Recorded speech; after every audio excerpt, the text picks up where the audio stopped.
may notice I kind of talk a little weird, kind of scamper a little bit. People after my sets always just ask me if I was on the spectrum. I used to be real awesome and just tell them, no, I'm just from Florida, that's all.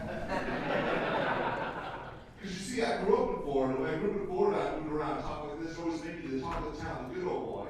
As soon as I left Florida, well, everyone else is called autism. And don't get me wrong, I have absolutely no issue with being autistic. I'm just afraid that I'm going to make autistic kids look bad. Oh yeah, because you guys get it. They got a reputation. They're good at stuff. And I know I'm definitely on the lower end of the spectrum when it comes to figuring stuff out because I didn't find out I was autistic until I turned 28 years old. I know, right? You all figured it out since I walked off stage. You know what's the most messed up part about that? You know what age most kids find out they're autistic? 2. I found out when I was 28. What the fuck were my parents doing? I may be autistic, but I just found out my parents are retarded.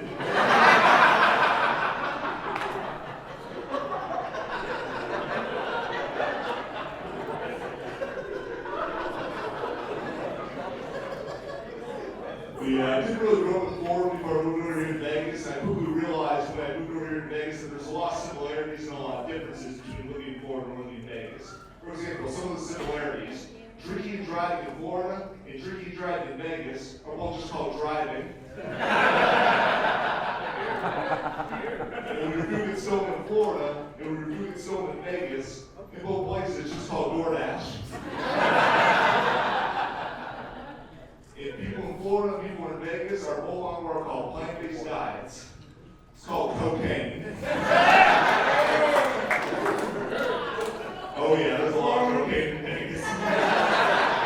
There's so much cocaine in Vegas that when people hear there are bumps in the road, they don't even bring construction anymore, they just bring straws. There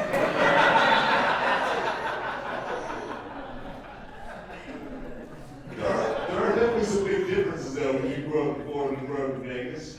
For example, when I'm a huge nerd, total nerd, when I grew up in Florida and I used to play a game that was called Dungeons and Dragons. Oh, awesome. A few nerds back there, I appreciate that. Yeah, when I was in Florida playing Dungeons and Dragons, that was a game. When I come to Vegas and I play Dungeons and Dragons, now it's a swingers club.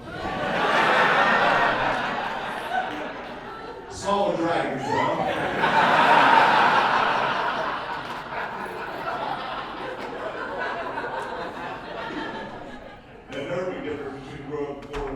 The way it changes you. For example, when I was in Florida, if I ever blew like a couple grand, or just lost a couple grand, and then just like, if I ever like messed with a hotel room with a hooker, I was considered a loser.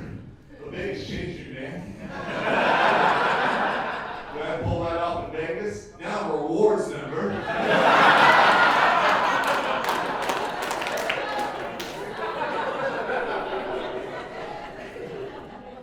The dating apps are also different. When I was in Florida, I attempted to date. I usually use Tinder and Bumble. But now I come to Vegas and I date. Now I use Cash App and Venmo.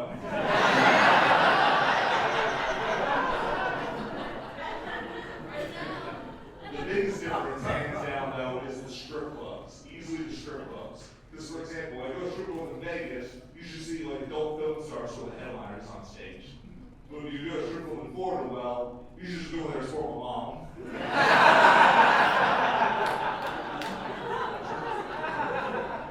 I'm just messing with you. Don't go strip club and support my mom. She's not hot enough. That's awesome. I love the energy from you guys tonight. And someone in the back of confidence is not going to make a wish, but you guys have been fantastic.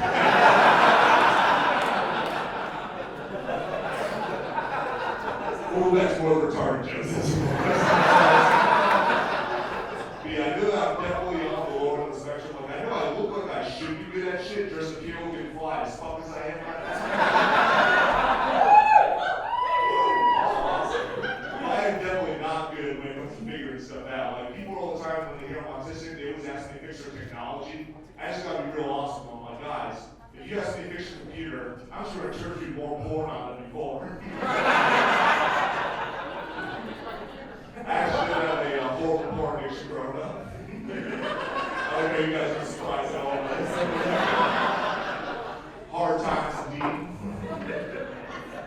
Porn addiction is actually really awkward when you're young, because whenever I go over to my best friend's house, whenever I saw his hot stepsister, I just sort of always assumed he had dibs.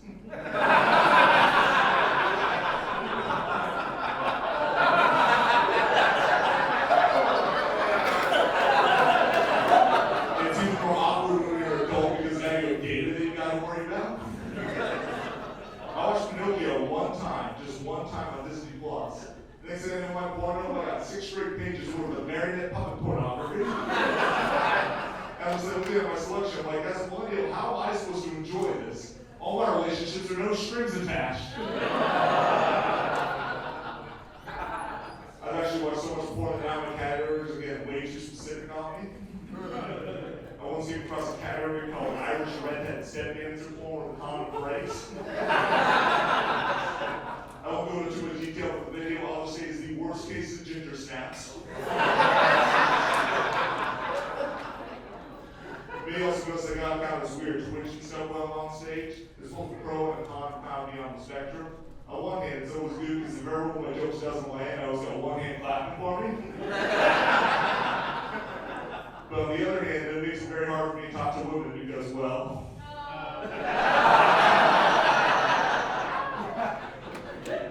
I should probably tell I don't have a close relationship with women. In fact, I actually have a closer relationship with stock market than I do with most women. Because at least the stock market will go down on me.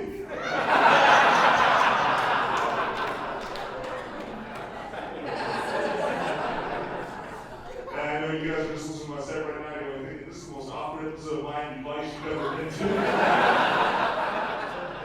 And some of you listen to my set, you're like, I thought the subway guy was in jail.